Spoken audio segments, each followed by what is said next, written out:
নমস্কাৰ সংগীতাস home cooking চেনেলটোলে পুনৰ এবাৰ সকলোকে স্বাগতম জনাইছো। আজি বনাবলৈ লৈছো চিকেন ৰোল। ঘৰতে অতি সহজে বনাব পৰা এবিধ ৰেচিপি চাই নিশ্চয় সকলোৱে অতি ভাল পাব। আহকচোন তেনেহলে এতিয়া ৰেচিপিটো আৰম্ভ কৰো।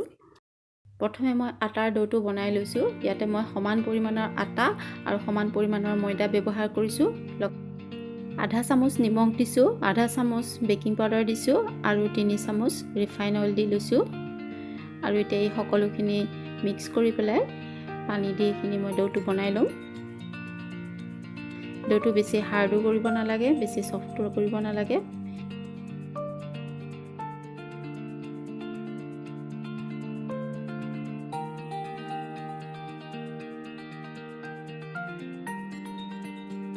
এতিয়া ডোটো ৰেডি হোৱাৰ পাছত মই এতিয়া অলপমান ওপৰত ৰিফাইন তেল দি দিছো।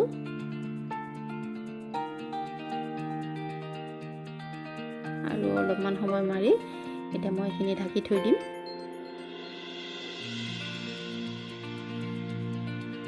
এইখিনি সময়তে এতিয়া মই ফিলিংখিনি বনাই লওঁ। বনলেছ চিকেন লৈছো প্ৰায় আধা বাটি আৰু তাতে আধা চামুচ নিমখ দি লৈছো আৰু ইয়া আদা নহৰু থেতেলিয়াই লৈছো, ৰঙা জলকীয়া গুড়ি আৰু জালুকৰ গুড়ি সকলোখিনি মিক্স কৰি পেলাই এইখিনি এতিয়া মেৰিনেট কৰি লম। অলপ নেমু এক টুকুৰা দি দিছো, নেমুৰ ৰস প্ৰায় ইয়াতে 2 টেবুল চামুচ মান হ'ব আৰু এইখিনি এড কৰি দিছো।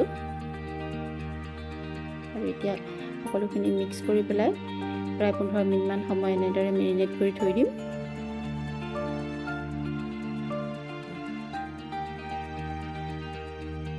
আৰু এইফালে যোগাৰ কৰি লৈছো কেপচিকাম 2টা মিহিমিহিকৈ কুটি লৈছো আৰু পিয়াজো গোল গোলকৈ এনেদৰে স্লাইচ কৰি কাটি লৈছো।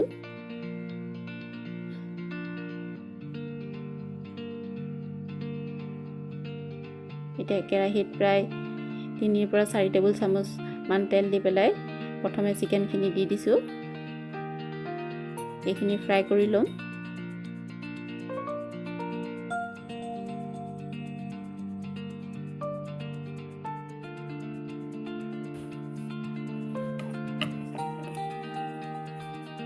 ইয়াত আৰু বেলেগ একো মছলাৰ প্ৰয়োজন নহয়।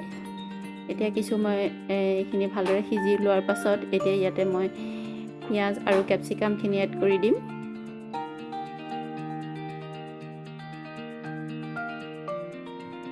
সকলোখিনি মিক্স কৰি পুনৰ কিছু সময় মই এনেদৰে ভাজি থাকিম।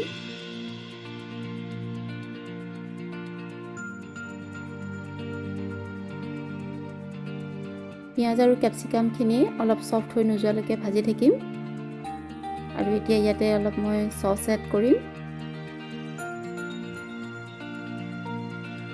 প্ৰথমে টমেটো চচ দিছো, ডাঙৰ চামুচখনেদি 1 চামুচ, আৰু এতিয়া সয়া চচ দিছো 1 চামুচ,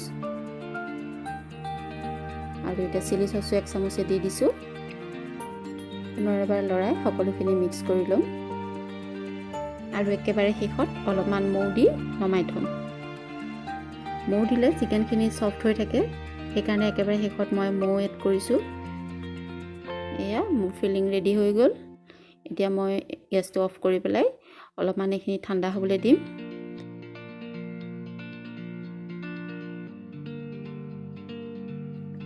এতিয়া ৰেডি কৰি থোৱা ডোটোলৈ আহোঁ। ডোখিনি পুনৰ আৰু এবাৰ মই ভালদৰে মঠি লৈছো আৰু এতিয়া ৰোলৰ কাৰণে বল বনাই লৈছো। বলবোৰৰ সাইজবোৰ ডাঙৰ ডাঙৰকৈ লৈছো। আৰু এতিয়া এখন ৰুটি বেলি লৈছো।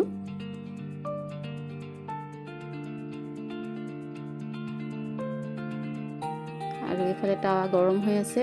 এতিয়া ভালদৰে ৰুটিখনৰ 2টা সাইড ভালদৰে সেকি ল'ম। মই অলপমান তেল মুছি পেলাই 2টা সাইড সেকি লৈছো। আৰু এতিয়া সেইখিনি তাৱাৰ পৰা আঁতৰাই ৰুটিখন এতিয়া তাতে পুনৰ এবাৰ তেল দি পেলাই কণী ফেটি থৈছিলো, কণী ঢালি দিছো। এখন কণীৰ অমলেট বনাই লম। কণীখন বহলকৈ মেলি দিছো আৰু ৰুটিখনৰ এটা সাইড কণীখনত আঠা খাব পৰাকৈ লগাই দিছো। আৰু এতিয়া কণীখন ভালদৰে এটা সাইড সিজি উঠাত আকৌ ৰুটিখন টাৰ্ণ কৰি আকৌ অলপমান সময় সিজিবলৈ দিছো। আৰু এতিয়া নমাই লম। এনেদৰে মই বাকী কেইখন ৰুটিও বনাই লৈছোঁ।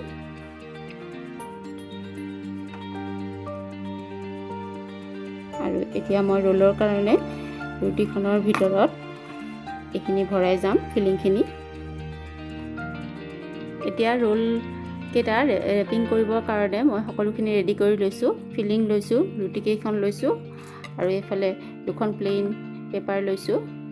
এতিয়া এখন ৰুটি পেপাৰখনৰ ওপৰত দি মাজত মই ফিলিংখিনি দি ল'ম। ফিলিংখিনি নিজৰ হিচাপ অনুযায়ী দি ল'ব, বেছিকৈও দিব পাৰে, কমকৈও দিব পাৰে।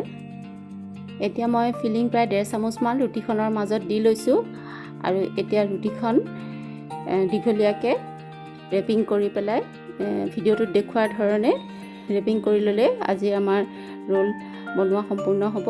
আপোনালোকে ভিডিঅ'টো চাই থাকক আৰু মই গোটেইকেইটা ৰোলে এনেদৰে বনাই ল'ম।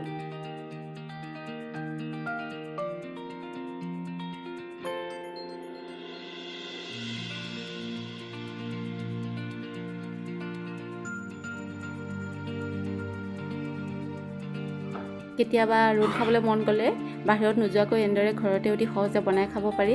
নিশ্চয় আপোনালোকে বনাই খাব আৰু ল'ৰা ছোৱালীক টিফিনত দিবলৈও এইটো এটা ভাল ৰেচিপি।